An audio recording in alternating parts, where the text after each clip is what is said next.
Someone once gave a crow a French fry.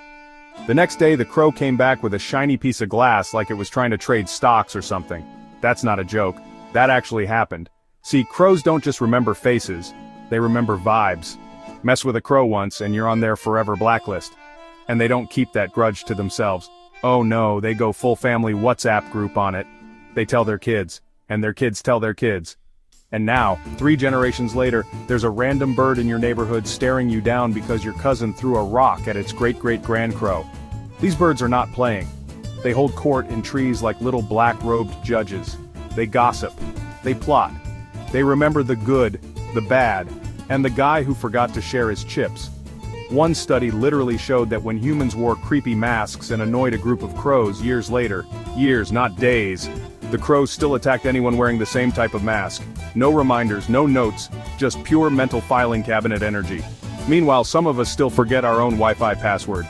Now here's the part that flips the whole thing. Crows don't just hate, they appreciate. There are kids who fed crows from their window and those crows started bringing gifts. Tiny beads, bottle caps, even earrings, like actual earrings. One girl even got a heart-shaped charm from a bird. I mean, forget dating apps, get a crow. And no, they're not just hoarding junk. They're intentional about it. They give gifts to specific people who treat them well. Like a thank you card, but shinier and without the passive-aggressive message. You feed a crow regularly? You're basically in a weird, one-sided friendship where they're the quiet neighbor who brings snacks and watches your back. These birds have funeral rituals. When one of them dies, the others gather around the body. They don't poke it, they just sit. Like they're reflecting. Like they know. And then they fly off, avoiding that spot for a while. Like it's been marked by grief. Who does that? Dogs don't, cats don't, crows do. They even seem to use these gatherings to learn. Researchers believe they're assessing how the crow died. Was it the cat, the poison, that shady guy with the stick? They file the information and update their mental humans to avoid list. So when you think no one saw you chasing a bird once when you were 9, they did. And they passed the memo. And that's where things get deeper. Crows spread information. Not just among their local group, but between different groups of crows. Yes, like regional bird Facebook. Researchers have observed that if a crow learns that a particular human is a threat, other crows that didn't even witness the event will avoid that same human. The information is passed through calls, body language, and even observation. This isn't bird telepathy, this is social networking. Literal word of beak. And the scary part, it's accurate. They don't just spread rumors, they fact-check. If one crow says, hey, that guy's bad news, others don't blindly follow. They watch you first. And if you prove the first guy right, congratulations. You're now being publicly shamed by the most intelligent neighborhood watch on the planet. And then there's the talking. No, not mimicry like parrots. Crows actually develop different sounds to communicate with specific individuals. Their calls shift, depending on who they're talking to. That's not just smart, that's socially intelligent. Basically, they're bilingual in gossip. They even use tools. They drop nuts on roads and wait for cars to crack them open. Then they watch the traffic light, and swoop down when it's red. They know what red means, they know timing, they know patience. Let that sink in. Some of us panic at yellow. Crows wait for red, and then collect their walnut like, thanks Toyota, and get this, they play, for fun, like, they sled down rooftops using bits of plastic. They tease dogs, they chase lasers, they straight up enjoy life, and then go home to a social structure, a strong memory, and a deep understanding of reward, punishment, and family. It's like they've cracked the cheat code to being alive without even needing to file taxes, and we're still not done. Crows can count. Not just 1, 2, 3 like a toddler, they can count up to at least 5 without using fingers, mind you, and distinguish between numerical values. In one experiment, they even passed a test that many primates failed. Birds outsmarting monkeys. I know, it's wild. Now let's talk love. Yes, crows mate for life. They're loyal, affectionate, and yes, they cuddle. They preen each other, they hang out, they literally chill together after work. And during nesting season, the male brings food to the female while she stays in the nest. Like, babe, I got you, rest. Meanwhile, some humans ghost you after one date and a glass of wine. And speaking of nests, they decorate them, not just with twigs and leaves, but with shiny things, little metals, strings.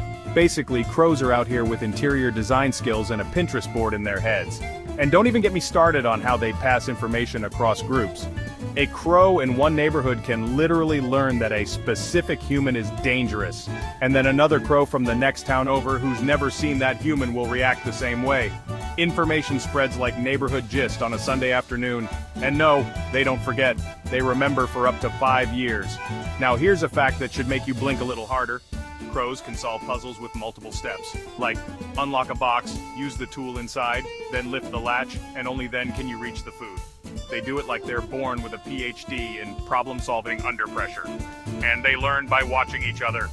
One crow figures it out, the others gather around and take notes like, "Okay, smart guys, slow it down, I'm writing this down for the squad." There was this one crow named 007. Yes, that was her actual ID in a research project. Solved an 8-step puzzle in under 3 minutes. 8 steps. Meanwhile, I still can't open some public restroom soap dispensers on the first try. And don't forget, they form social alliances. If one crow is in a fight, others choose sides.